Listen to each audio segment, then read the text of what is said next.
Hello everyone, it's Bavar from PTC or Port Terra Conglomerate here. We are here with our latest video in our anti-piracy series to give you an overview of why security, i.e. scouts or escorts, should always be considered when you're running high-value trade goods such as quantanium, escorting best practices, and usage of security should pirates be encountered. It should be noted that whilst trading outside of Laranite, etc. at the moment isn't in a great state, this video should really be considered once margins are healthier, and should especially be considered at the moment, especially with quantanium hauling for the miners amongst us and the cargo refactor next patch. After all, even at half value, a C2 filled with quant is still worth about 3 mil, to any pirates that happen to pull her over and take the ship. Now, why fly with security? Once the ne'er-do-wells of the verse can steal 7 figures worth of cargo, they're understandably going to be very motivated to board and take your ship, especially since they haven't had to front the capital costs or time investment necessary to purchase or mine the cargo. As such, we should be equally motivated to prevent that, and, well, industrial apes together strong.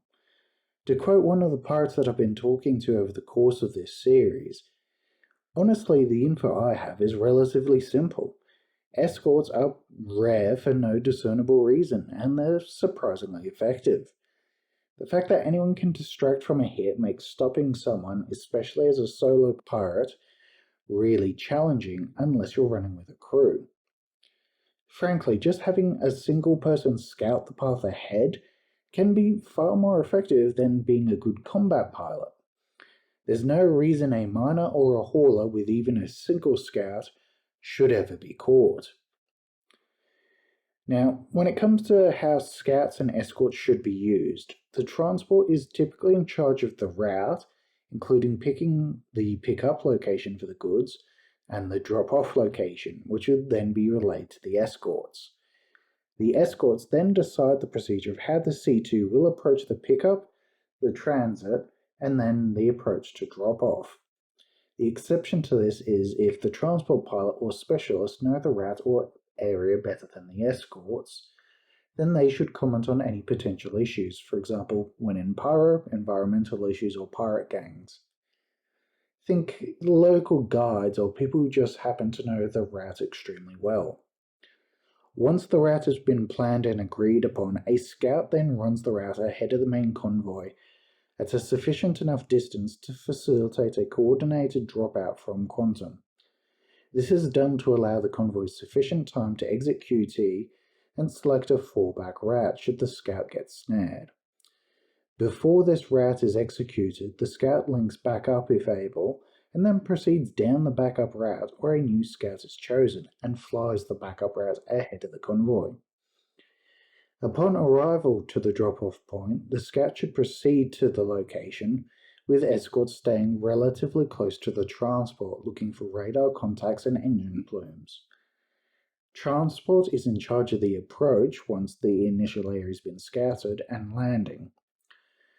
Once the all clear has been given by the scouts and cargo has been sold or picked up, etc., the escorts and scout can then rotate one at a time through refueling and rearming as required. Should the convoy be intercepted, escorts will inform the transport to get the hell out of there and head to a dead space location for subsequent rendezvous. The escort's primary aim here is not to necessarily kill the aggressors, but to prevent their interception of the transport or target ship at all costs. This isn't a time for glory holes or to get stuck in the mud slinging mud at each other.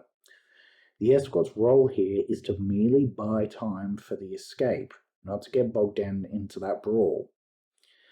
Once the transport has been confirmed by the escorts to have exfiltrated, they are in turn to exfiltrate themselves in random directions if possible and to drop out in dead space. Do not fly in the direction of the transport during your exit, as this could give its route away, or at least the exit bearing, if you will. Once all escorts are in their own dead space pockets and confirm their status one way or the other, the survivors can then rendezvous with the transport. Once the convoy is pulled back together, a new scout is selected and a new route is subsequently selected, using the scout to fly ahead of the main convoy once more with a buffer. It should be noted, the shorter the overall jump, the smaller the scout buffer can be. For example, when hauling on a moon to planet scale, you only really need to wait for the scout to complete their short jump and have a bit of a butcher's at the local scenery. Ideal escort ships. When it comes to suggested escort ships at least, this is largely dictated by the size of your route, i.e. the distance, and the value of the cargo being shifted.